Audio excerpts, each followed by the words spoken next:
During the few moments that we have left, we want to talk right down to earth in a language that everybody here can easily understand.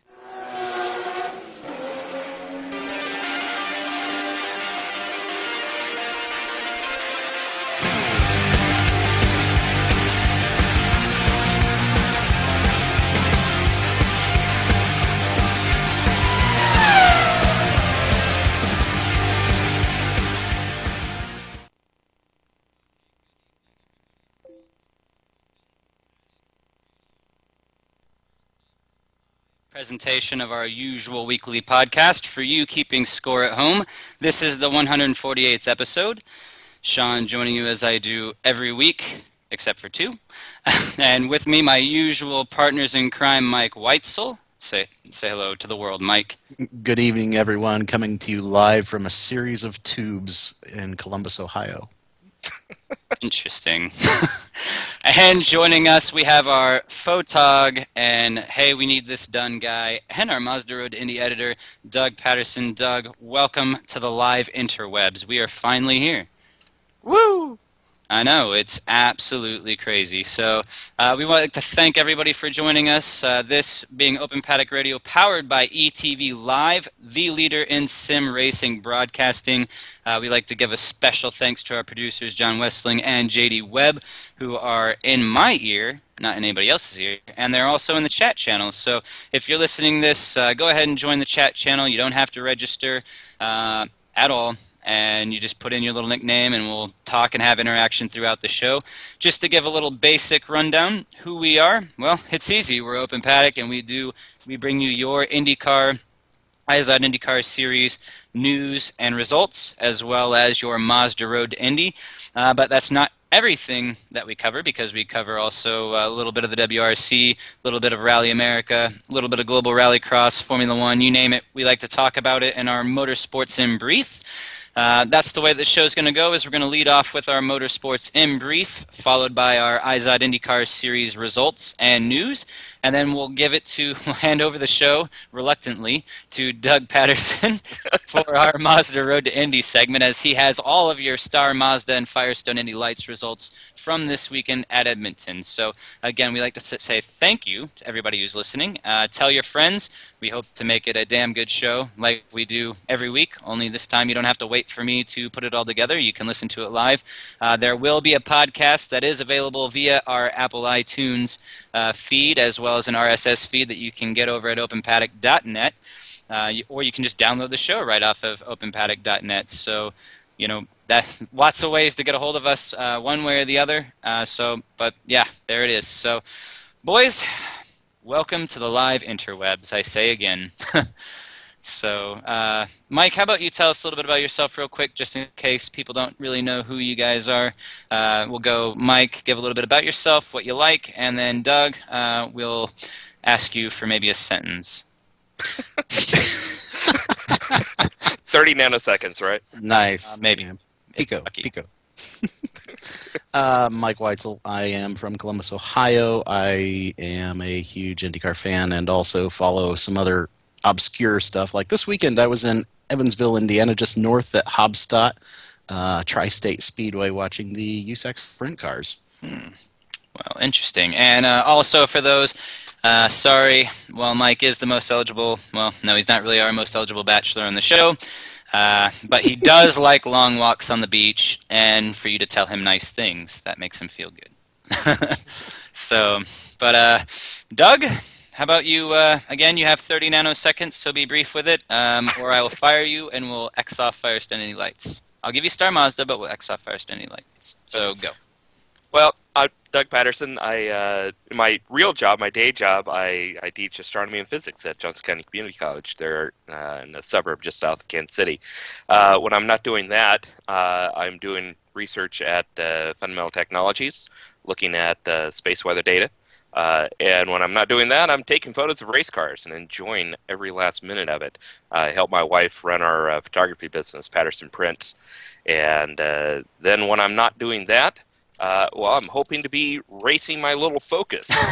One of the newest members of the SCCA, got my membership card just the other week, and I'm so stoked about tearing up some tires and shredding some cones. Well, I'm really looking forward to that. Doug, I'm just gonna lay it out there for the world to hear since we're live. I'm gonna come up there and kick your ass. It's not about that. You know, I'm not looking at anybody's time. The only person's time I'm looking at is my previous. No, that's where you're wrong. It is about time, and it is about winning. What the hell else do you drive motorsports for? You don't go out there to putt around and say, oh, gee, Clyde, this is fun. Let's do it again next week. No, if I'm going to show up, I'm going to lay the smack down on your candy ass, Doug. I'm going to bring it. That Mazda is going to be right there. The first few events, it's going to be all about improving the driver. I mean, for crying out loud, I'm in an 05 Focus with an automatic transmission. Who am I going to take game to? Nobody. But I will work on my technique, on my stop trying to use the pedals as digital switches. Stop being so much of a pedal masher, and hopefully start bringing down those lap times, so that when I do get something a little bit more competitive, I don't completely embarrass myself. Yeah, well, at the end of the day, Doug, you do mash pedals. It is your downfall. It is. And for the type of racing that you're embarking on, that's not, I don't know, conducive to good lap times. So sooner the better. But let's stop mumbling and talking. Oh, wait, Mike. I was going to say, all right, for those joining us for the very first time on ETV, dragging this podcast or live radio show back on its track. Yes. Let's go Motorsport. This show now is live on ETV.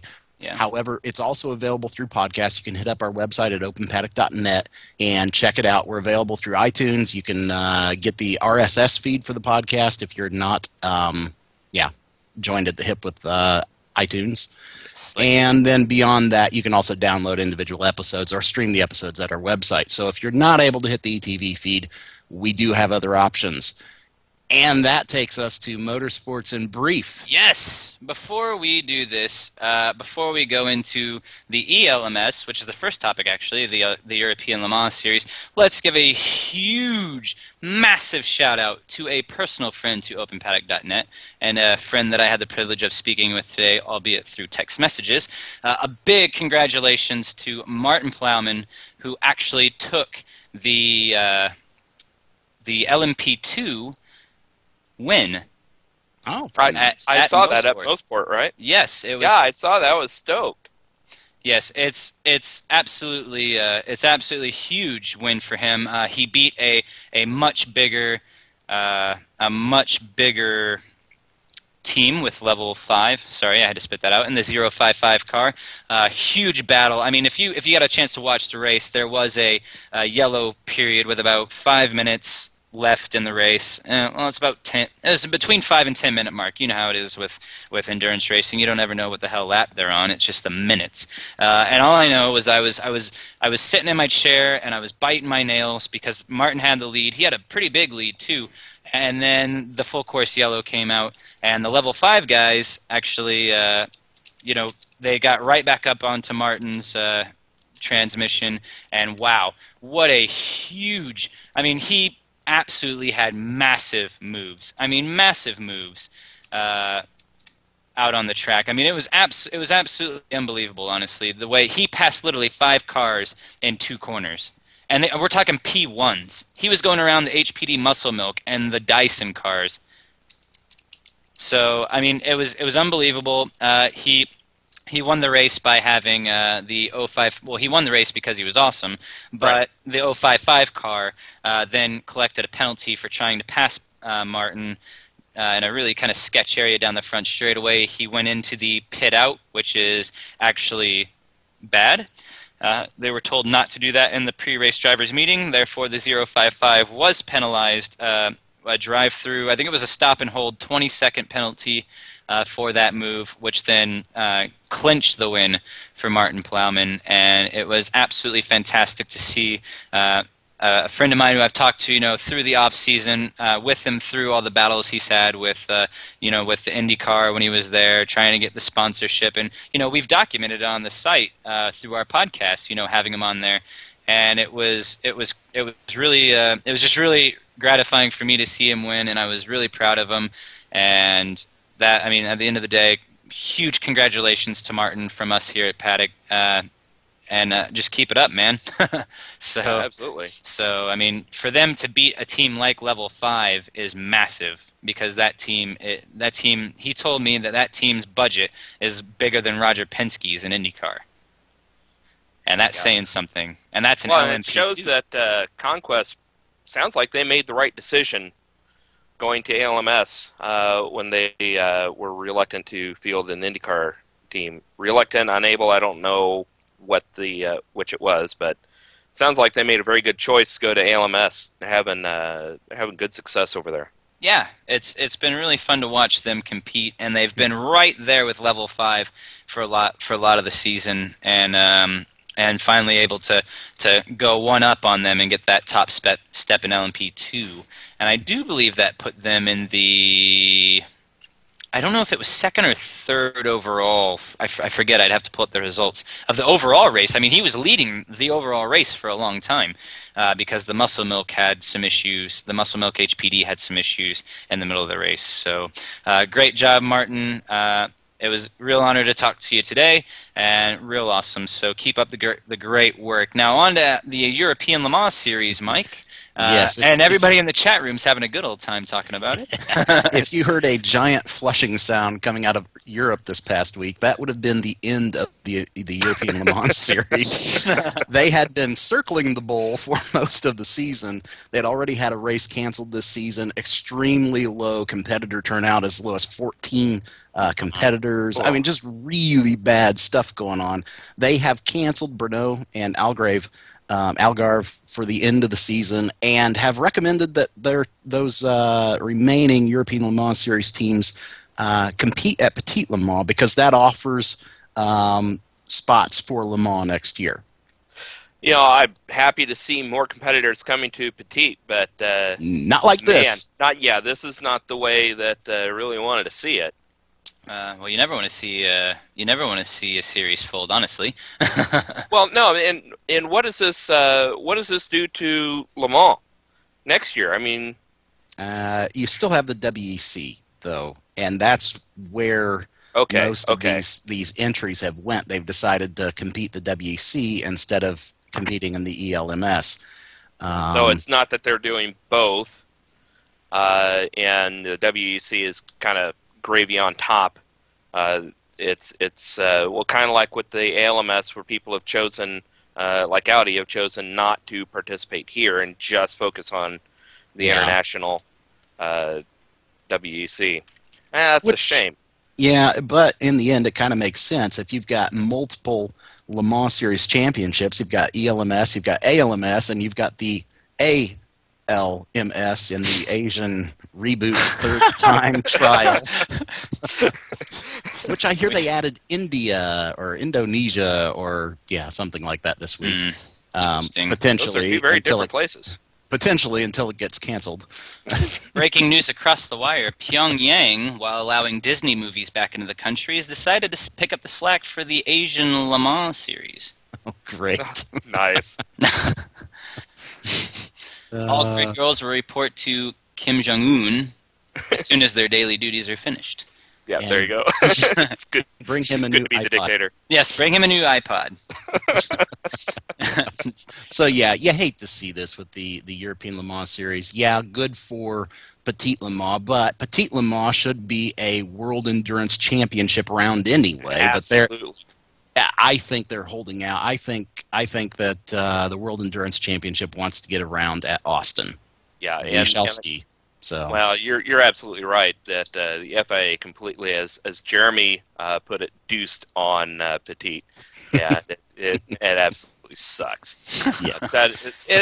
That is always such an epic event, and it's actually on one of my must see events, and I'm hoping that our photographer Brian McKay will be able to cover that for us this year, especially since Star Mazda is going back after a year off down there at Road Atlanta. So, yeah. Hey, there is no better time in the podcast than now, or in the radio show. This is not a podcast. Yeah, how freaking awesome Fernando Alonso is. Oh, frick. For crying out frickin' loud. You know, this is the biggest, honestly, this whole Formula One season has been the biggest crock of shit I've ever seen. One-armed bandits. You know, I gotta admit, though, Free tires. Alonso, wow, he is the man. I mean, yeah. Tell me who else was going to take that Legos car and make it perform as well as Alonso has. Well, I was actually sitting and thinking today, because, you know, a lot of the people always say, "Whoa, Lewis Hamilton's the next Ayrton Senna." Ha! No, he isn't. Laughable. Sebastian Vettel, the next Ayrton Senna. While good, he's more like the next Michael Schumacher. Yeah, the only guy on the grid who even has the right to be mentioned in the same breath here recently with Ayrton Senna is Fernando Alonso, because Weber. Well then, I'm gonna go and do a triathlon. Yes, that's me. No, Fernando Alonso is the only guy in the world right now who deserves to be. I mean, Bruno Senna is further from Senna than Fernando Alonso is at the moment. Alonso's taken a car that is arguably the biggest piece of crap on the grid, or crap looking. It obviously and it was well. crap at the beginning of the season. And I mean, he's the only guy who's won 3 races, and I mean, this guy is walking away. I mean, he is doing damn good in that car. And I was thinking to myself today, I said, Alonso is like the closest thing to Ayrton Senna there is currently on the Formula One grid. No ifs, ands, buts about it. The guy is blindingly fast, and he is taking cars that have no business winning races, no business taking him to a 3rd Drivers' Championship, and he is actually doing that, and it's interesting, to say the least. You know, I was listening to Todd and F1B earlier today, and they mentioned something that, quite honestly, kind of took me by surprise. I hadn't thought about that Alonso has, 22 some odd continuous finishes in the points, which is a record. And so, you know, that's why he's leading the championship right now, is that consistency.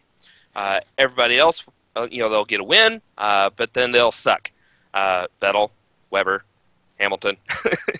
But he's been making points every single Grand Prix, and that's why he and Ferrari are going to take the championship. Although I hate to say that Ferrari. There's no way, unless Zeus strikes Mark Webber down, that Ferrari is taking the manufacturer's championship. No. Well, that's true. That's true. Not the manufacturer's. I should back off. The driving championship, driver's championship. But not earlier in the season, we were ragging on Ferrari. I mean, early in the season, we were talking about Ferrari 5th or 6th in the championship because Mercedes and Sauber and Renault, or Lotus and McLaren, I mean, all of them were looking good, and Ferrari was just off in left field. Where does it go from here? I mean, seriously, Fernando is making a huge push. He's got 3 wins. Nobody else has 2. And it looks like Ferrari has come to grips with the tires in a way that they can be consistent with them where nobody else has. Right. And is that because of Ferrari or is it because of Fernando Alonso? I think it's because of Fernando, because look at where his teammate is. Yeah, well, one of the things that we've seen in Germany with the Hockenheim in the Germany, the Deutschland, one of the things we've seen was that Sebastian Vettel again struggles in his home Grand Prix. He also has some issues with trying to come to grips with everything that's going on around him in Germany. I don't know if it's the home crowd or the pressure, but at the end of the day, he also received a nasty move by Lewis Hamilton, which actually was completely legal. I'm not saying that it was illegal.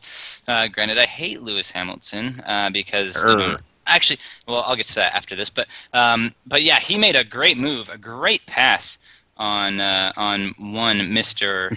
Sebastian Vettel, and Vettel was pissed. Oh, he yeah. was seething pissed when that happened. Well, and then Vettel couldn't get around them, so he pitted, which kind of threw his strategy somewhat off. But, what a mess.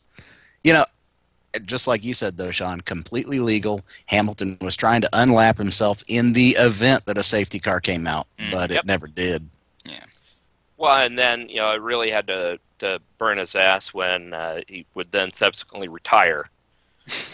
Yes, well, But I don't blame Hamilton for fighting, and trying to get that lap back at all. I mean, that's what you do. If you've got the fast car, you fight to get that lap back. And if he was you're always going to go at your best pace. No. Yeah. So you're gonna never mind. Anyways, go ahead. Your fanboy. No. Doug's fanboy. Ah, Lewis fanboy. You're a Lewis fanboy. He's not. He's not. Doug's a Mercedes fanboy, and he could care less about Lewis. Yep.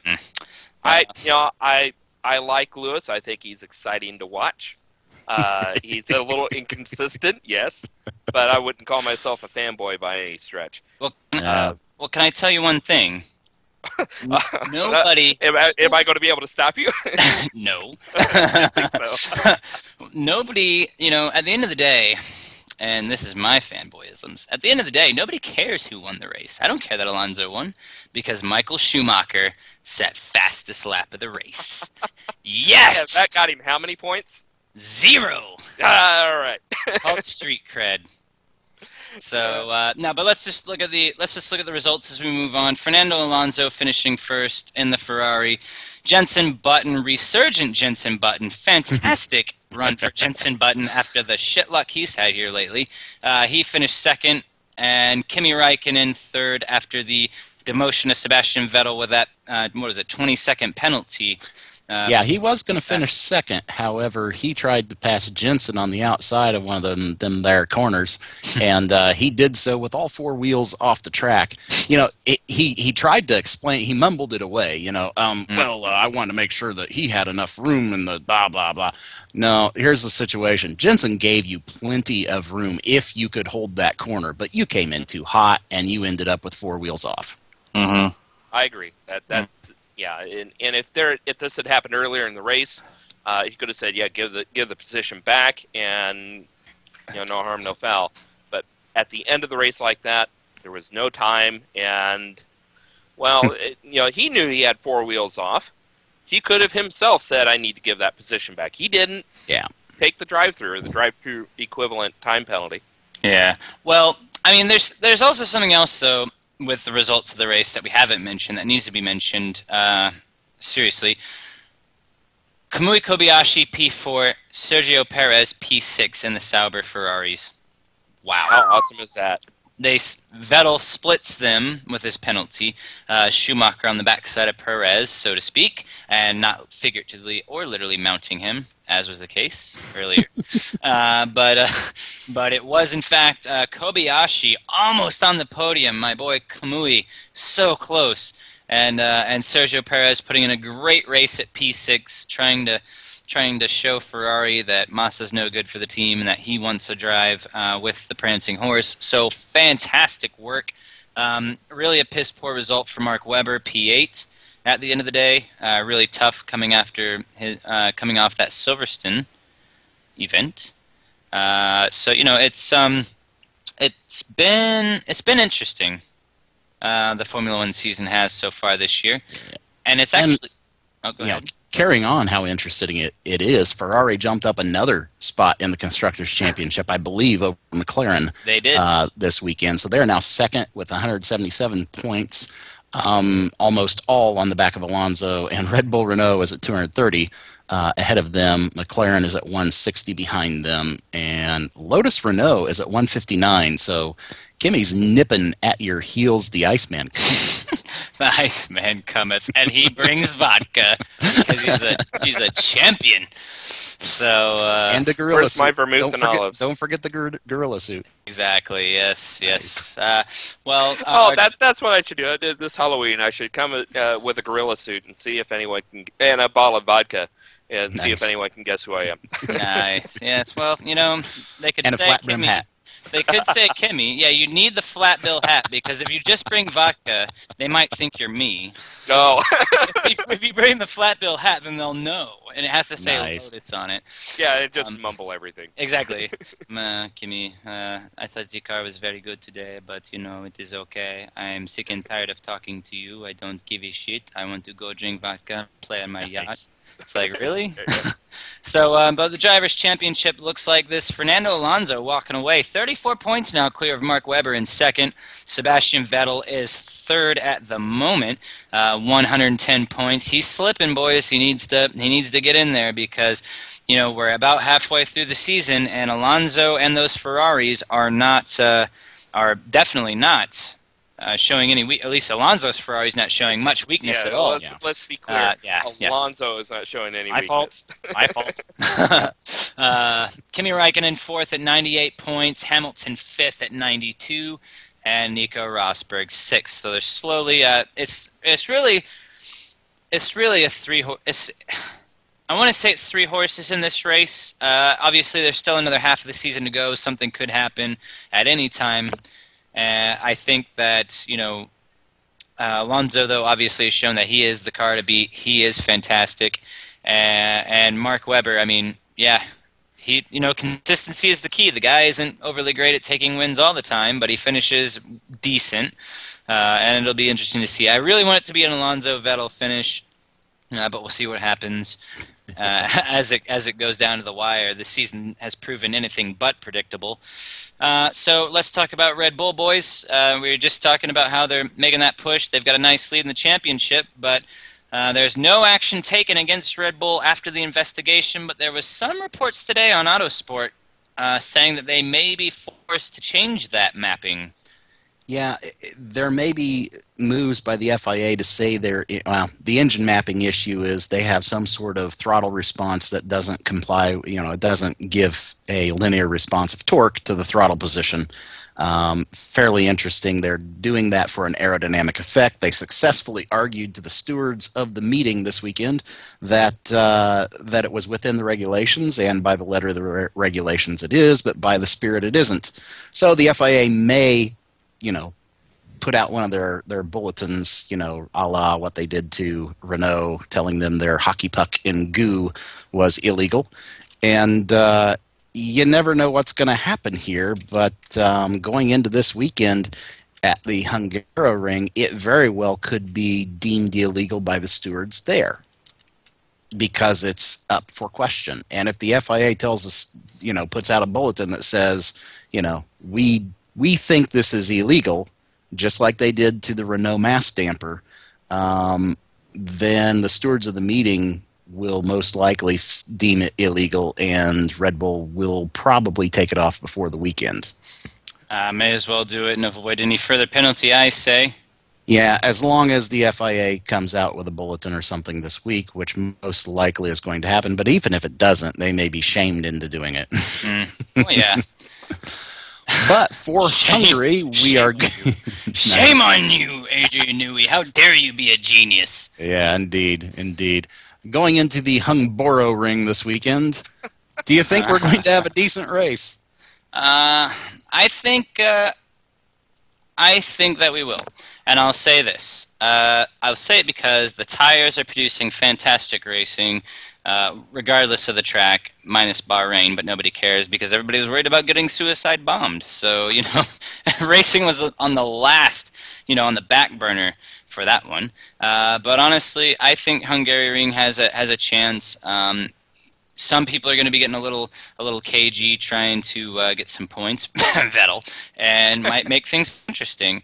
So we'll see what happens. I'm interested to see. I know the track's been a snoozer before, but we'll see what happens, honestly, and see what happens with accidents. Because, like I said, lots of crashes, bad tires, lots of DRS. Who knows what the hell could happen? So, what do you guys think? Is it going to be a good race? Meh. Well, it depends on rain. If it rains, it's yeah. Awesome. Oh, yeah. Well, if you look at that, Hungaroring's always produced some first-time winners that have shocked people. They've produced some interesting racing just because of the weather, because it can sometimes be a bit nasty, a wee bit nasty in Europe sometimes. Mm-hmm. I would like to have some rain. It hasn't rained here in 2 months, so right? Maybe they could send that rain this way. But it's definitely interesting. It's going to be, I think, a good race. I don't really see any problem with it whatsoever. So I hope. Knock on wood, of course. My personal preference this year has been the races where the tires have made a huge difference, but the DRS hasn't made a huge difference, because there have been some races this year where the DRS just made it ridiculously easy to pass. And because of that, it took away from how good the race actually was. If they actually had to fight for those positions instead of opening the wing with a little special button. The special button. I simply got on the special button and I passed Jensen for the win.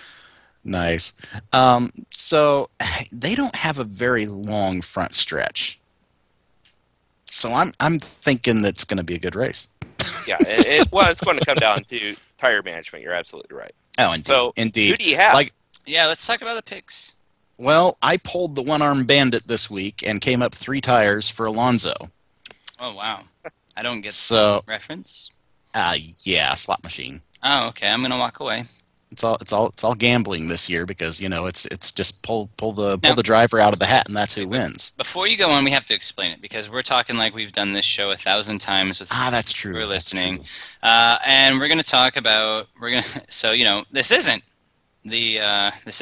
the 148th episode. This is the first live edition. So we have to explain. Each week we like to do a podium challenge. We've made a friendly wager. Since we're about to get in the IndyCar stuff, we've all been to Indianapolis quite a few times. Some of us are from there, some of us have lived there, some of us visit there often, and we've picked St. Elmo Steakhouse as the location for the winner. So whoever wins this podium challenge is actually going to be treated to a dinner at St. Elmo Steakhouse, best steakhouse in the world, in my opinion. Humble opinion only. I know there's great ones out there, So we've been doing this ever since motorsport started. We started with the Monte Carlo Rally. So we will say this. Mike, who's your picks? Oh, and we'll also say that I'm kicking ass right now. I'm winning this thing handedly. Yeah. And I'm pretty sure I put some points on the board this weekend with my boy Taku. You got another 5 from Sato this weekend. Yeah, we're sitting at Sean after 20 rounds of this pick'em.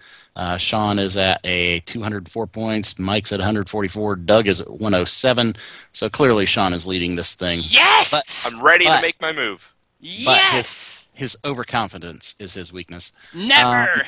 I'm picking this weekend 32 Alonso, Weber, Vettel, just as they stack in the championship. Win, place, and show Alonso, Weber, Vettel, and Narain Kitty Litterin will be first out. Oh, my God. Oh, I've got a bone to pick with James Jakes after this show. That guy has... I know, right? Anyways. He seriously picked up his form. He's doing really well. Yeah. What the hell, man? Come on, James. Throw Okay, a guy go for the picks. Go for the picks. Doug, you pick. Alonso, Vettel, Hamilton. This tight little track, I think Alonso has showed that he's figured out these tires and come to grips with the Ferrari chassis. I don't see any reason why he doesn't win from the front row again. Vettel, I think, comes back, and as well as Hamilton. I'm not so confident about my Hamilton pick, but I'm going to keep it. First out, Senna. I don't think he's long for this team, to be honest. Is he long for Formula One? No, he's not. So next year. So, all right, well, let's see here. He will also be known as something else next year, most likely. The way ELMS. Oh, wait. Oh, about that. We'll take Bruno over to IndyCar. We're taking all the other Formula One guys who couldn't quite hack it. Anyways, moving on. Nelson Piquet Jr. Yeah. Oh, yeah. John? And into the NASCAR Craftsman Truck Series. Nice. No. All right, so my picks are going to be... actually, it's Camping World Series. I'm sorry. Old school. Let me think. I picked... Alonso. Yeah, Alonso. Weber, Let me say it! Out. Let me say it! You ruined it! You ruined it. Sorry. I'm the championship leader. I say it. How? How? All right, so it's okay. So it is going to be Fernando Alonso for the win. That's obvious. Second is going to be Jenson Button, just like it was this past weekend. And third will be a resurgent Sebastian Vettel.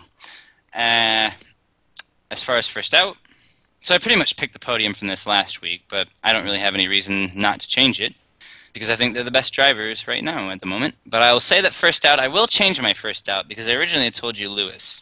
Oh, see, and I kind of agreed with that. Either I had it right or you had it right. I don't think there's going to be any in between. Yeah. Podium or on the record? I will say that first out will be... I will say it's going to be... Who's that guy? Schumacher. Now, you shut your mouth. You too, Jeremy. Blasphemy. Damn you. Anyways, you asshats, it's going to be Charles Pick. So, yes, that is... He's still driving Formula One? Yes. Or I think they call him Peak. I don't know. I think he's French, so it's different. It's not Pick. So, whatever. But Good enough. Yeah, so good enough. We're done with the Formula One section. I'll be interested next week when we come back. I shall rule victory, because I will be one step closer to that 32 ounce with a nice jumbo shrimp cocktail and and then I'll obviously buy my own vodka. So okay. Moving on to IndyCar. Yes, that's where we're at. Yeah, that's where we're at. I mean, after radio moment there. No, Dead air. After the long motorsports in brief, which wasn't very brief, honestly, we'll do better next week. But it's our first live show. We're having fun. Just let us have fun. So that's what happens. But we went to Edmonton. It was the second race at Edmonton on the new track layout. We have an interesting. Did I say first? Maybe I misheard. I'm sorry. Oh, okay. Second. I'm sorry. Second one, and then we had the championship battle. That's what I was going to say. Damn you, Doug! How dare you? I know. We had a great championship battle going between Will Power and one Ryan Hunter-Reay. Ryan Hunter-Reay leading that title fight by 34 points going into the weekend. And it was a festival of engine changes as always, but we'll go ahead and go into the qualifications first because you can still win pole position. Yes. Qualifications, as far as things go, Hunter-Reay scored the Edmonton pole. Franchitti, however, inherited P1 when Ryan Hunter-Reay made a strategic engine change. As far as qualification positions, the top 6 ended up being Ryan Hunter-Reay, Dario, Ryan Briscoe, who dropped like a stone through the pack once the race started. Surprise! Alex Tagliani qualified 5th, who moved forward like a rocket when the race started.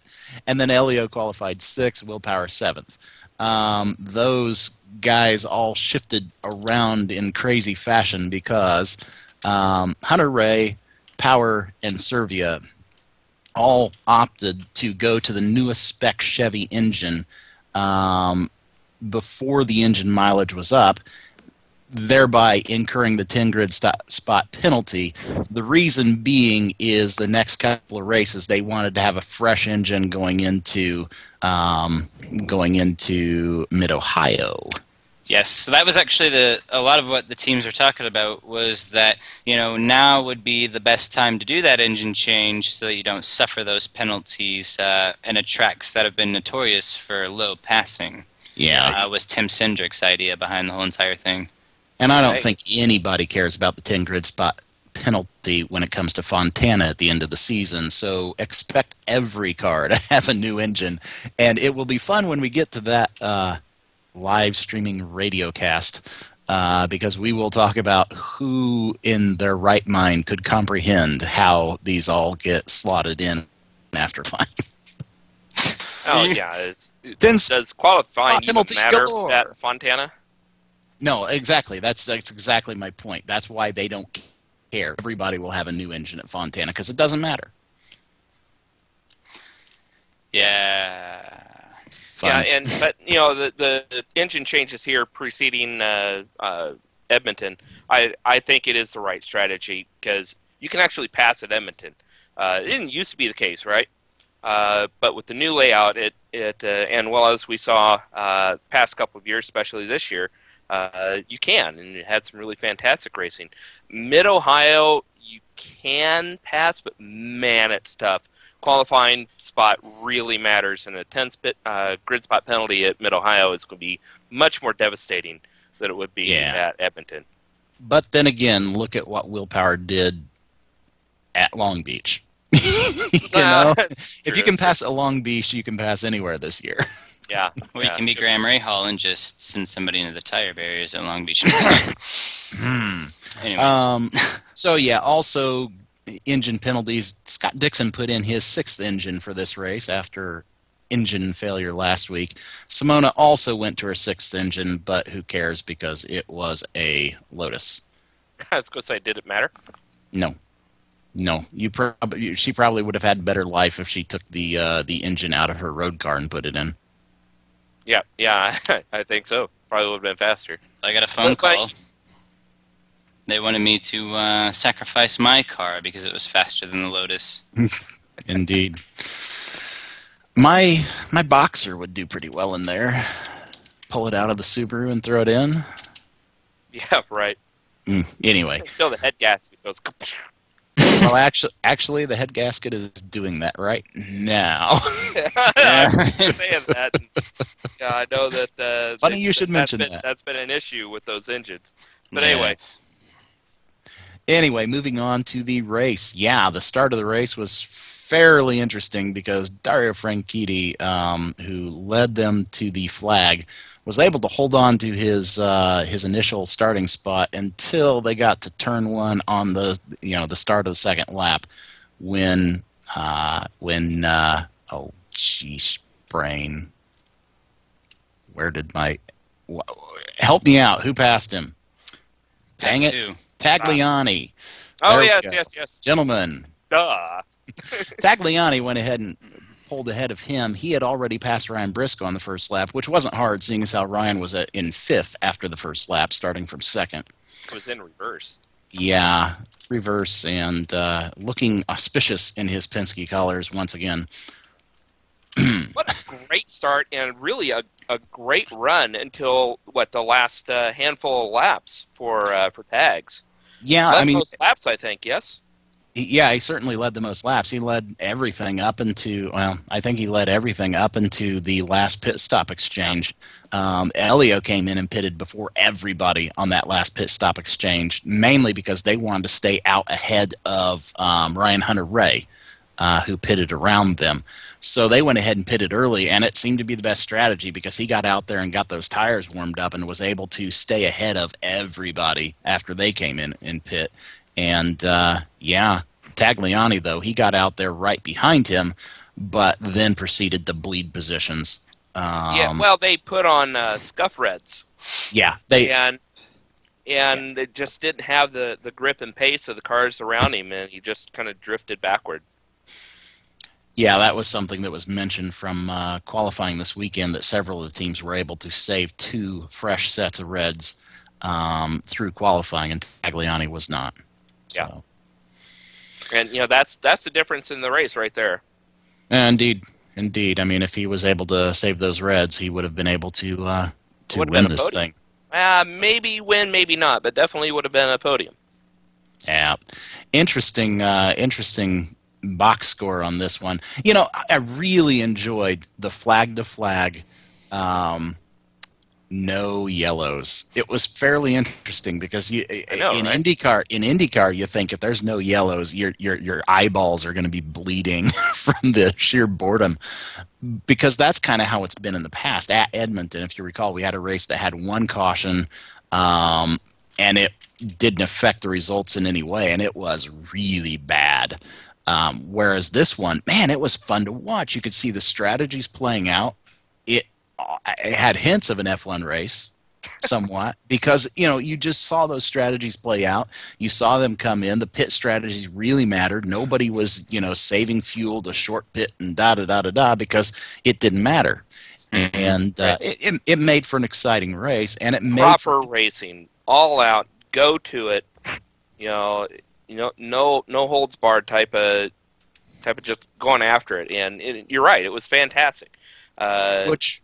Which is all the more impressive for, say, a Will Power, who started in 17th and finished 3rd without the benefit of safety cars or yellow flags to move him up the order. Granted, hard fought and earned. Yeah, and then Mike Conway started 23rd and finished 11th, another good mover in the race. So it was fun to watch, and it was really interesting to see everything play out. You could definitely tell, though, there are some cars that were moved to the back with the engine changes. They were able to move forward. But one car that was not able to move forward without creating an incident was Charlie Kimball. That was kind of a bit of a kind of cheeky move, that a little juke thing that he put on Marco Andretti. I think it was about mid-race. And I don't think Marco was too pleased about that. He kind of gives some hand gestures, just shy of telling him he's number one. But, man, it was close. And then at the end of the race, Simon Pagenaud, of course, got booted by said Charlie Kimball. And Charlie earned himself a penalty after the race because of that, because it was on the last lap. Man, it's such a shame after the fantastic race that he had at Toronto, Yeah, indeed. And don't get me wrong, Kimball is he's certainly showing he belongs. But everybody has bonehead moments. Just ask Sato. I mean, he was kind of the hero of this race, being able to finish 2nd, and he's been the GOAT several times this year. So. Yes. Well, Made for an interesting run to the finish with Elio trailing Takuma. It just didn't have the push to pass. It just didn't have the good run. Maybe he just didn't have the fresh enough tires to do it. But he was able to hang with Elio to the end, and unfortunately he wasn't able to make that pass because we are all Sato fans. Yes. And Elio, you got to feel good for him winning this race, regardless of if you're a Penske hater, Sean. What the hell was that? I didn't say anything. I didn't say anything. We know your nature. Anyway, nothing. Elio, after he was barnhearted out of a win at Edmonton in the past. You're damn right he was. Indication. I'm kind of surprised he didn't jump out of the car and run to see if he could find a security guy, Charles, so he can give him a big hug or something. Yeah. After he grabbed him by the lapel and shook him up. After the previous debacle. Yeah. I mean, I thought, it was interesting. Castro Neves played the move right, and, at the end of the day, Sato was burning away his push to pass, and wasn't able to really, put together a great run for the finish, that is. I mean, he ran him good, ran him clean, but he wasn't able to really, push that for the win, sadly, because I really thought this was going to be Takuma's race. But how dare you two talk about my Penske hatred? The only ones that I don't like are Briscoe, and that's the only one. I don't mind Power. I don't want him to win the championship, however. But I want, I don't mind Helio. I mean, I don't really overly care for him. He's a bit of a punter. He doesn't run everybody as clean all the time as he did this weekend. But, I mean, it's, Helio's been quiet. He's taken his humble pie this year, and it's been a pretty good, it's been a pretty good run for him. So I'm not 100%, bummed out about it. So. Yeah. Well, and it was a good battle between him and Sato there, too. And I've said, previously, the thing that I want to see, when we've talked about passing and enabling passing, is I don't need to see prolific, meaningless passing. DRS, I'm looking at you.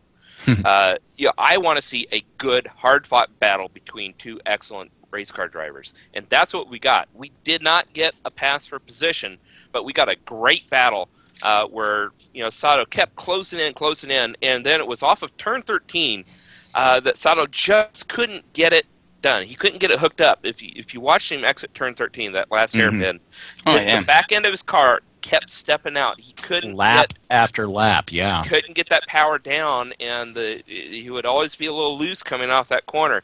If he could have gotten his car hooked up and gotten a good launch off of turn 13, we would have seen at least a strong attempt at a pass there in turn 1 or turn 5.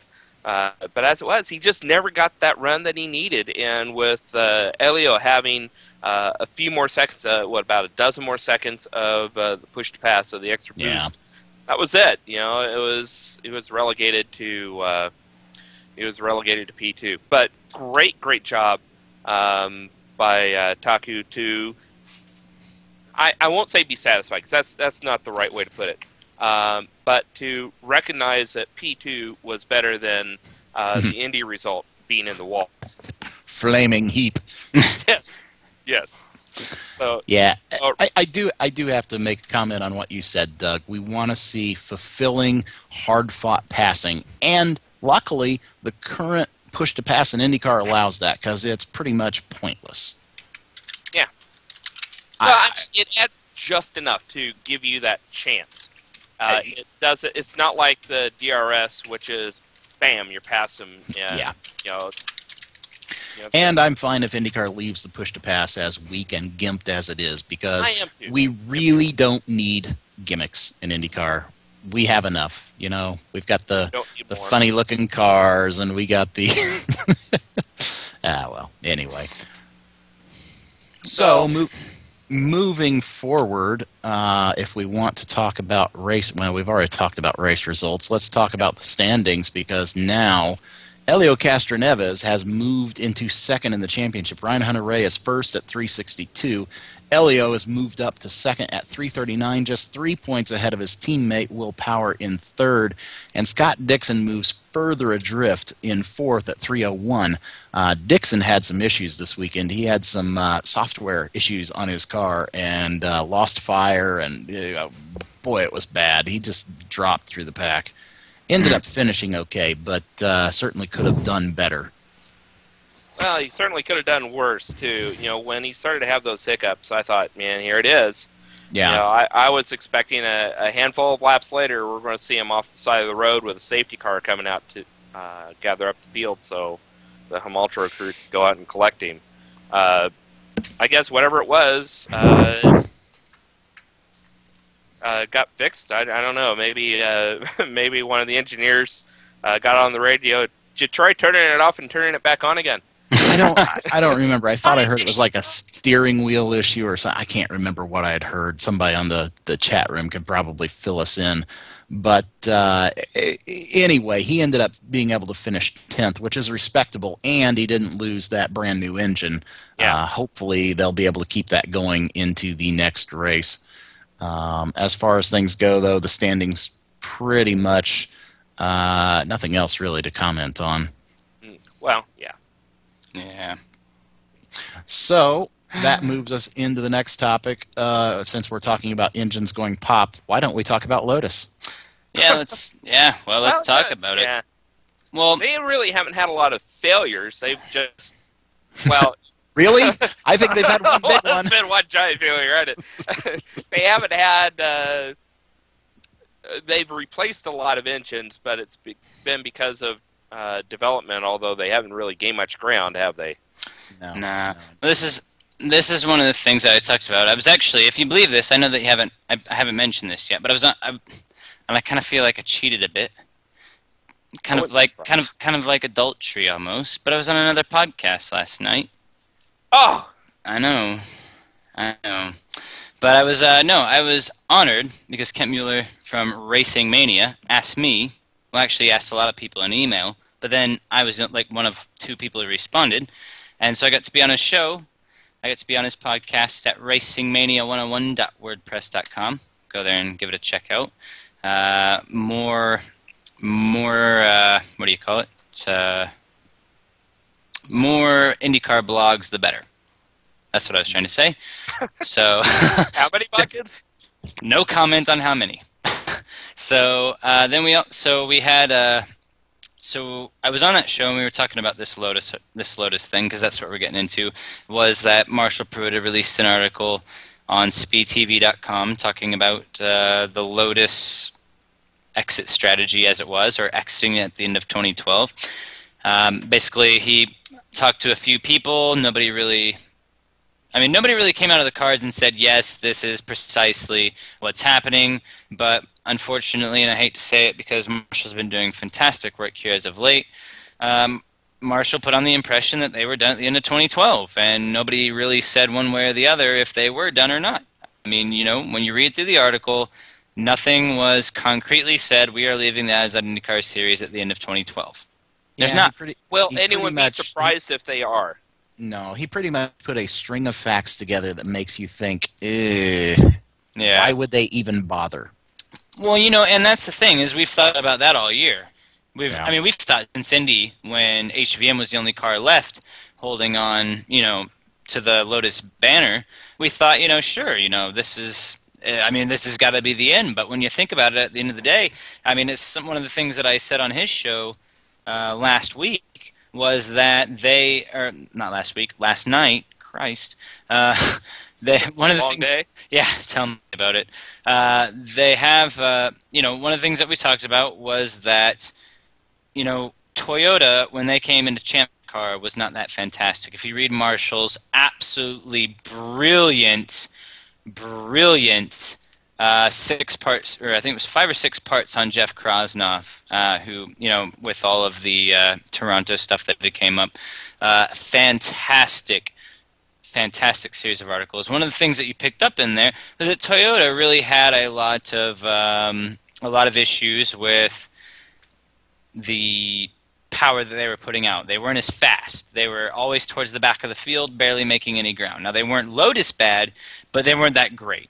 So, at the end of the day, my assessment on the whole entire Lotus situation is this. You know, I think that Lotus needs to stick around for another year or two. I don't think they need to quit, and I think that the way that Randy Bernard's addressed the situation is that they are actually going to, you know, he's going to throw the book at them, basically, and they're going to be probably financially worse off leaving IndyCar than they would trying to develop this engine going into 2013 and give it another go. I don't know, and your comparison to Toyota is apples and oranges, because Toyota actually manufactures engines. Well, sure. Lotus never has. They're a chassis manufacturer. This is purely a marketing spend on their part. And you know, Lotus is in such disarray right now. They just need to eat whatever penalty IndyCar gives them, get out, and move forward. And, you know, we said right at the very first, when they put out this big blitz, we're going to do this. We're going to build a GT car. We're going to build an LMP2 car. We're going to be in IndyCar. We're going to be in Formula One. You know, all these things, and of course they're not in Formula One anymore. The name is still there, right? Well, yeah, but I mean, the team isn't getting any money from them. There's no value for them to continue throwing money down this hole of the IndyCar engine. No, there isn't. Come off honestly. It makes a lot of sense for a lot of other manufacturers. It does not for Lotus right now because of the really piss-poor condition and ragged condition Lotus is in. They need to step back, firm up their production car base, instead of trying to do the bajillion production cars that they're doing right now. Get back to focusing on just a few, building great chassis like they used to. Get back to their core core values, and stop trying to do everything and doing it only kind of half-assed. Oh, hey, wait. Now, all right. Lotus is putting the money down for a Judd engine. Lotus is... No, I think you're wrong on that. I think Judd pretty much was forcing the people to pay him directly instead of through Lotus, because Lotus was not putting the money down for the Judd engine. Yeah, exactly. Well, no, exactly. Look. Let me... I think as though I feel that my facts have been misconstrued in this show, and since we're misconstrued your facts. Yeah. Look, at the end of the day, it's this, okay? I'm going to explain it right now, because everybody's giving me shit in the chat room, and I'm gonna straighten this. I'm gonna fix the problem. Nice. Take a big drink and then tell us all about it. Yes, I will take a nice swig of my orange juice and orange vodka, damn it, and then I will get to the point. All right, the fact of the matter is this. All right, Lotus is putting money into Judd. Lotus is not the one underperforming. Judd is the one underperforming. No. This is like blaming Dallara for HRT's piss poor performance. Oh, for crying out loud! Well, it is because HRT failed to pay for the continued development, and Dallara said, "You're not going to pay us. We're not going to bust our butts. Here you go. You get what you get." And you know, if the Lotus program had been properly funded and on time and on schedule, of course we know Judd is a championship caliber engine manufacturer. They have proven it over the years. But where's the money? You know, it just isn't there. And so, no, I'm not going to put this on Judd at all. I am putting this squarely on the financial irresponsibility of Lotus. It's not irresponsible when you change CEOs. It's not their fault. No, hang on. They changed CEOs just like a few weeks ago. Because the fact of the matter, A few weeks ago. The fact of the matter is that they stopped paying all money to the Judd program for the series of like a month or two while they were going through their transfer of ownership and all that garbage. Lotus has just been in a bad situation because they, under that CEO that just got fired, they signed all these motorsport contracts and everything, and they had to in some way continue to honor those contracts or get sued. And, you know, they've got like a 5-year contract with the IndyCar Series. At some point, they're going to be found in breach. They are in breach right now because they're providing one freaking engine. And the only reason they're still providing that one freaking engine, and the only reason they haven't been found in breach, is because the IndyCar Series can't afford to lose a car. I think the only way this turns out well is if Lotus finds or convinces another manufacturer to take their place, and they work out a deal to have another manufacturer come in and assume responsibility for the remainder of their the contract. That's the only way I see this working out in any way, shape, or form. As I don't even want to use the word successful. Out of court, out of litigation for Lotus, is that they find someone else to assume that responsibility. And I mean, who are they going to find? I think right now it just sucks to be Lotus because there's a crap storm coming and there's no place for them to hide. Comments? No? Agree? Sean Mike? is laying on the floor with a broken jaw. Yeah. Anyway, moving on because Lotus is a dead horse that we've beaten too much. Yes. Yeah, Franchitti wants to test engine rule tweak so they can have a test engine so they don't pop an engine in testing and get penalized. Hey, we all agree with them. Let's skip that topic. Yeah, and deal with it, Franchitti. I mean, the rules are what they are, and they're the same for everybody. Franchitti's never one to miss a grand opportunity to bitch, though. No, For crying out loud. Seriously. Now kids are bagging on Franchitti. What the hell is this? What is this? You wait till the live show to cause all-out mutiny? 147 episodes, and you haven't figured this out yet? This is shit. This is shit. You wait till the first time we go live to make me look like a horse's ass. Oh, no, we didn't have to wait We till try. Oh, well. You're fired, Doug. And, There's the first fire. Live firing on OpenPaddock. There it is. There it is. You've set a record. Honored and privileged. No, I think... So- anyways, continue. I'm sorry. I jumped in when I shouldn't have. So Andretti has already said they are unlikely to enter NASCAR in 2013. This is something that's been kind of thrown around for a while. Yeah, and I'm really trying to see the value for Andretti to get into NASCAR. I mean, yeah, there's a lot of money over there, but you don't really have a lot of expertise in that field. I mean, let's talk about jumping into the deep end, you know? The value is if somebody's going to come and give him a bunch of money, and he's basically saying that... No, that's it. You got to have a mega sponsor. He's been waiting for a deal to come through, and it hasn't. There was rumors that he was being linked with the Dodge engine since Penske was getting rid of it and all that kind of stuff. And if that's the case, Dodge was looking for somebody else to throw money at. Yeah. Yeah. It makes sense to me. Marco says he isn't going to NASCAR because even the worst IndyCar teams won't hire them. So. Yeah, and I really can't see Marco in NASCAR either. Well, I used to say that about Danica too, and oh well. She's in NASCAR? Oh, that's right. She's just finished so bad, I've prepared to forget about her. But anyway, you know, another one of these NASCAR things that seems to be creeping into IndyCar is there still talk about this green-white checkered crap? I haven't heard anything since the whole upheaval in Toronto. I know people really wanted it in Toronto, but after Edmonton going flag to flag without a caution flag, people are like, oh yeah, about that. I mean, really, is there anything wrong with ending under caution? No, there's not. That is the way racing should be. Why are we going to gimmick it up with green-white checkered? We always got that stupid-ass push to pass. Why do we want to have? Why do we want to have a green-white checkered? I'm waiting for the year that we have the Indianapolis 505.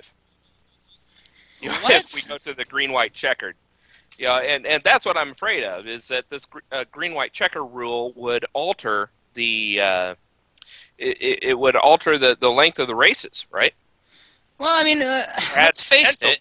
The IndyCar drivers can't even do a restart without screwing up half the time. This year they've been doing pretty good. They go green-white checkered. That shit's never going to end. We'll be there forever. So we're agreed that green-white checker, bad idea in IndyCar. Yes, they're a bad idea in IndyCar. Mike? Totally agree. I mean, there's nothing I can add to this other than we all have said we don't want it. As the IndyCar fan base, we could care less for green-white checker. All we're doing is saying, why do we want to distinguish our product by making it look more like NASCAR? Yeah, and that's another thing. Everybody always gets so pissed all the time about the green, or you know, how IndyCar is becoming NASCArized, and it's like, oh, no. It's not, and it will be if you put green-white checkers in there, but I don't think it's necessary. Yeah. So, the 2013 schedule, Bernard still wants 19. Do you think we get to 19? It's going to be interesting for sure. I think it'll be close. I think so. I'm going to say something I heard that I think is going to make Spike extremely happy. We may see a little explosion, mushroom cloud over a fanboy explosion over Pennsylvania. It's been a while since we've seen one of those. Is being strongly talked about as coming back. Yeah, it's a real favorite at the moment, and I think 19 is very well. I think 19 is very well good. So I think that, you know, adding Michigan, Pocono, and what was the other one they were talking about?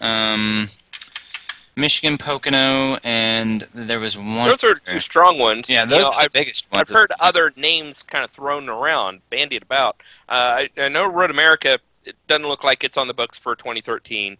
No. And Phoenix isn't either. As much discussion as there's been about going back to Phoenix, which would be great because, you know, if Bernard wants to expand the length of the season, the time, the temporal length of the season, not just number of events, you've got to go to some of these warm weather markets. Yeah, it's not happening for 2013. Maybe 2014 we'll see. You know, a market I'd love to see us go back to, and I think Mike Shaw would be interested in this. Get back to Portland. Oh, that would be nice. I'd do a little PIR. Yeah, wouldn't that be cool? Oh, it would. What is that? Martinsville on IndyCar? Christian, that would be funny. There'd be some serious bit smacking going on after that race. NASCAR guys can't even get it right, let alone open wheel guys. Gymnasium. So, do you guys have anything else here for IndyCar? I don't really have anything else for IndyCar. Phoenix looking like it's fading. Green white checker, we went over that. I think that's pretty much it. And I know, Doug, I know for a fact that you're salivating at the mouth for an opportunity to go on and on and on about this Mazda Road to Indy. So please do everybody a favor and educate us on Star Mazda and Firestone Indy Lights and all this other random shit you've put on show notes. Okay, and I'll have it done in less than 2 hours. So anyway. Oh, well. At Yeah, the end of the no, day, no, no, you have 2 minutes to do this because we're already 10 minutes late. Let me be brief. No, we had at Edmonton. We had the Star Mazda series, along with the Firestone Indy Lights series, representing the Mazda Road to Indy program. 2 races for the Star Mazda series, and the 2 were incredibly different. First of all, qualifying, very interesting qualifying report from the 2 Andretti Autosport drivers, Sage Karam and Zach Veach.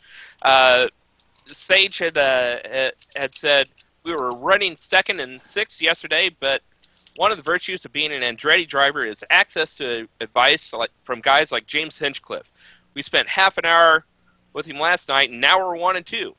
It wasn't all talk. The team made tons of changes overnight, and we actually found a couple of things wrong with the car that we fixed, and between it all, we got 8/10 that we needed to grab hold. 8/10 just for talking to Mr. Mayor. That's super cool, and this again shows the power of the Andretti Autosport program being involved at every level of the Mazda Road to Indy and the IZOD IndyCar series, giving these young kids, talented drivers to go and talk to, bounce ideas off of, figure out what they're doing wrong, what they're thinking of wrong in terms of the setups of their car. How to feed back better to the engineers, and it turned out fantastically for Sage and Zach, who started on the front row. And in fact, Zach was just 0.005 of a second, off of Sage Karam's time. Fantastic. The race, though, entirely different matter. Race number 1 was it went wet. It didn't start wet, but it got wet quick. Some of the people came in, and well, in fact, most of the field came in with wets on the grid. One of the teams started with dries. Everybody then flew to dries, kind of being little lemmings, and then it started to drizzle a little bit, and then it just really downpoured and became a complete spin fest. The real and this is super cool. The real winner in this was Camilo Schmidt of Linares Racing, Venezuelan. Got his first win and the first win for Linares Racing. Fantastic run. He said it was the craziest race I was ever in, but got a very good start, was able to move up a lot of places before the rain came down really heavy. We decided to stay out on dry tires. And get this, he stayed out on dry tires on an absolutely soaked track. And when the race went back to green, everybody started spinning, and I was able to stay out of the way, he said. And being able to manage these twitchy little cars on dry tires, as heavy as it was raining, is fantastic character. And we've always said that rain is the ultimate equalizer, right?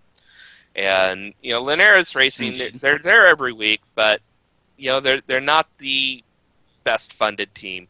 They're not always up there at the sharp end of the grid. But this time, this week, everything worked exactly in their favor. Sage would end up coming in second. Wasn't happy with the outcome. He really wanted first. I mean, what racer doesn't?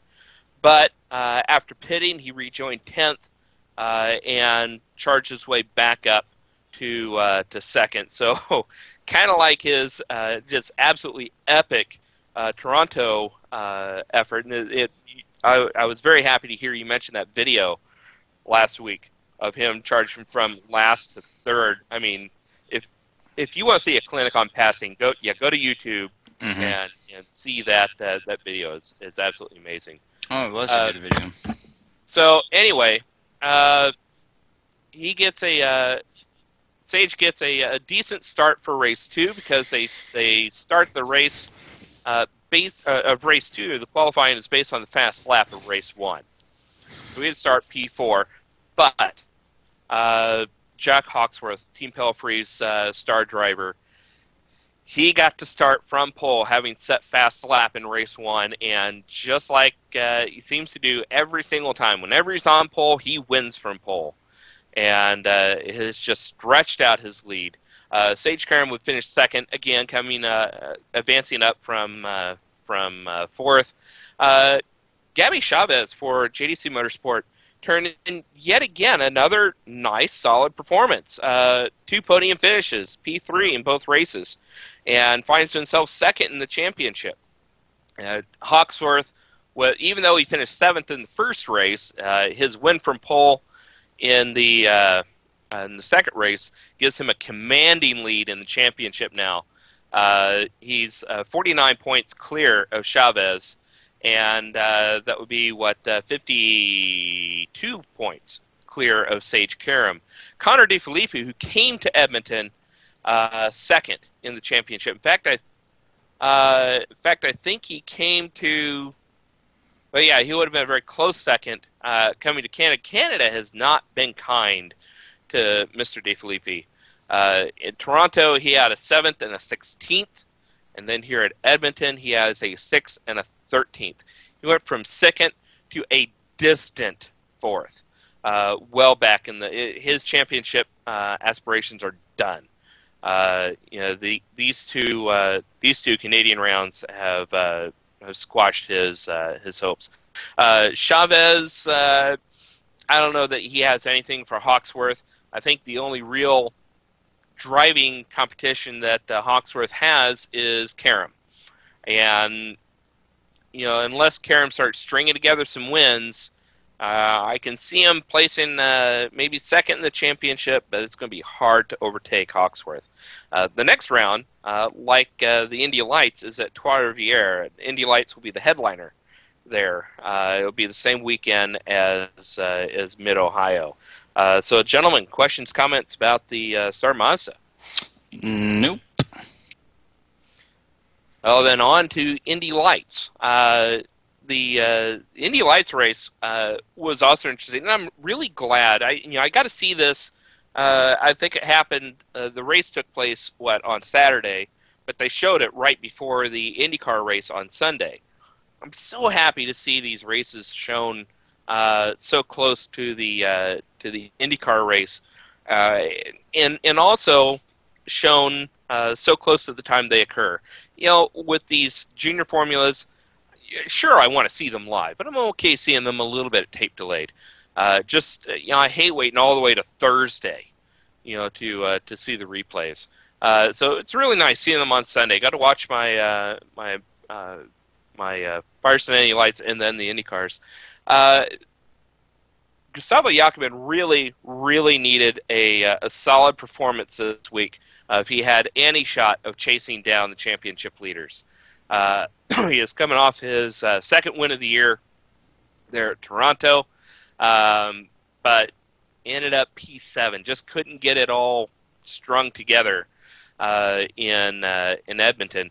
But a driver who had shown in the early part of the season, not so much St. Peter Barber, but from Long Beach on, that he was really a strong driver, and we saw a fantastic effort from him at Indianapolis, and that's the Andretti Autosport driver Carlos Munoz. He won pole, led the most laps, and won the race. So won from pole, leading almost every lap. I think Saavedra passed him once. But also another great effort from Saavedra, who ended up in P2. And this was also one of those mixed kind of dry, wet races. A lot of people came in, and the race was wet at first, but the track dried out. It's just a question of how soon were people coming in to get dries. And everybody but Jorge Goncalves came in for dries pretty quick. He stayed out till almost the very end, until his tires were about shredded. But anyway, Saavedra gets a nice finish. P2 makes up major ground on the championship contenders. Tristan Vautier, this was not his race. I would have thought he would have liked the Canadian swing. But an 11th at Toronto and a 6th at Edmonton after making a series of unforced errors, driver mistakes, is putting back to 3rd in the championship. Sebastian has him by a point, 324 to 323. Esteban Guerrieri continues to put in podium finish after podium finish. He posted a 3rd place finish at Edmonton and now leads the champion, or maintains his lead in the championship, 351 points. So 27 points clear of Sebastian. However, one wrong move at Trois Rivières, you put it into the wall, and if Saavedra picks up a podium finish, that's it. That lead is gone, and so it's still a nice tight battle between Guerrieri, Saavedra, and Vautier. Although Vautier needs to stop making the mistakes that he was making at Toronto and especially at Edmonton. Just too many driver errors. He can't continue to do that if he has any hope of securing the championship. Did any of you see that race? The Firestone Lights? Yeah. I seen bits and pieces of the actual race. I didn't see the whole thing because I was a wee bit busy leading up to the race, watching the LMS race. But I did see bits and pieces. Okay. What was your thoughts on it? I thought it was pretty. I thought it was pretty good. I've really liked the Firestone Lights this year. I think they've put on great shows. I think it's obvious when you look at them at some of the tracks that certain tracks are suited for them, others are not. But at the same point in time, I think it's a great show. I think that there needs to be a bit more seasoning amongst the talent, though. I think before we really get to a really good level, we need a little bit more development. Because, if you look at the Firestone Lights, regardless of what track they're on, I think there's only a few drivers that I would, no kidding, go out and hire if I was to be a team owner in the IndyCar series. I think if we can get a little bit more seasoned talent in there, granted, I know that it's a ladder series, it's made for people to make mistakes, stuff happens. Now, I get that.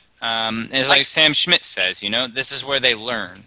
Yeah. But, I think some of the guys are just kind of there and not really, I think some of them just need to kind of write off and maybe get some other guys in there, because some of the guys in the Indy Lights just aren't. You can just kind of tell by watching them that it's kind of the end of the road. Yeah. And I'd like to see a few more, because I know if I was to hire somebody like Tristan Vautier, I would hire Gustavo Yakiman. I would hire. I'd hire him in a heartbeat. I would hire Gustavo Yakiman in a heartbeat. That guy's a damn rock star, honestly. He's awesome. He's a great personality. Those two. Driver. Yeah, and there's a few guys out there. I think that what is it? Patrick Dempsey. Dempsey. Or is it Peter Dempsey? Or Peter Dempsey. Yeah, yes, damn you! Is the sports car racer. Yes, he is. Damn you, Grey's Anatomy! How dare you? He had a great qualifying effort. He was Peter? right up there. Peter. Oh, yeah, and the green flag flew. It's like he had it in reverse. I don't know whether he missed a gear or got massive wheel spin, but he was bouncing off the rev limiter and just went from I think he qualified 3rd or 4th. Maybe he was P2. But anyway, he just went straight backwards, man. And he just really never recovered. He got close and then tried to overtake. I think it was turn 12. Got right in the puddle. Little 360. Did a good job keeping off the wall. But, he really needs a couple of good, consistent years. And that's something that he's lacked all through his career. Star Mazda, he only had partial seasons. In Indy Lights, he was with the O2 Racing team there for a while until Milwaukee, and so he had a season cut short there. And if he can have a seat, if he can hold a seat for an entire season, so that he can build up some consistency, settle down, and kind of mellow out the aggression a little bit, I think he could become a good driver. Or a driver that I would hire for the IZOD IndyCar Series. Let me say that he's already a good driver, of course, but right now he's just a little too inconsistent. I'd like to see him kind of calm down a little bit. But I'd rather have, to be honest, the young driver up and coming, I'd rather have them fast but inconsistent, rather than consistently slow. It's easier to metal someone out than it is to try and speed someone up. So, anyway, there you go. Right. EJV so notwithstanding. That's exactly. The EJ Viso is a perfect example of exactly what I'm talking about. He's been a fantastic racer here of late. He's been a solid racer for KV. As opposed to what he was back in the days of HVM. But anyway, 132 front wings later. Well, yeah. And a very, very nice Christmas card from Delara. Yes. But not to get too sidetracked, to move forward, USF 2000, it's been a while since we talked about these guys. I think their last race was the night before the 500. And they were it has off been a while. June, and they were off for July, and they're coming back to Mid-Ohio here in a couple weeks. We'll give a more thorough preview to that next week in our Mid-Ohio preview show. But just to recap where they are, where we left off, was the Piggott and Brabham show. It's really up to those two. Spencer Piggott has won the last 4 races. And so, man, he really has a pace to continue towards the championship. But Brabham, when he hasn't won, he's finished second. So it's just been those two, 1 and 2, back and forth. It'll be interesting to see who comes out of the summer break at Mid-Ohio. I kind of like Brabs at Mid-Ohio. I really do. It's more natural. It's a natural terrain, flowing road course as opposed to the street courses where Piggott had been spinning, Sebring, St. Petersburg, and then the one race at Lucas Oil Raceway. I think the championship will tighten. Their nearest competitor, Roman Lagudi, is in a solid third, and I think he maintains third, but I don't think he has anything for the Cape Motorsports duo, Spencer and Matthew. They've got it. It's just going to be interesting to see which of those two take home the top honors from Mid-Ohio. The real thing to watch is the national class. You've got 4 drivers within 4 points. Scott Reddick, Mark Eaton, R.C. Enerson, which he has a huge following. I mean, the number of R.C. Enerson fans there in the live chat on USF.com or USF2000.com, it's just enormous. And Heinrich Veruseth, the Norwegian that Anders Krom brought over, 60, 59, 57, and 56 points respectively. They didn't do the oval at Lucas Oil, but they will be there for both races at the national class will at Mid-Ohio. And I'm really looking forward to seeing Mark Eaton. I remember seeing him in the Formula Enterprise in 2008 at the SCCA runoffs, and just a fantastic drive that he put in. Looking forward to seeing him race at Mid-Ohio. And so that's it. That's all I have for Mazda Road Indy. I do apologize. It was a little longer than I had expected. I thought I was going to be brief, but it wasn't as brief as I thought it was. And you're fired. Again! That's twice. No, okay, so we're done. It's been a great show, honestly. And, geez, I like to thank everybody who came in and listened, honestly.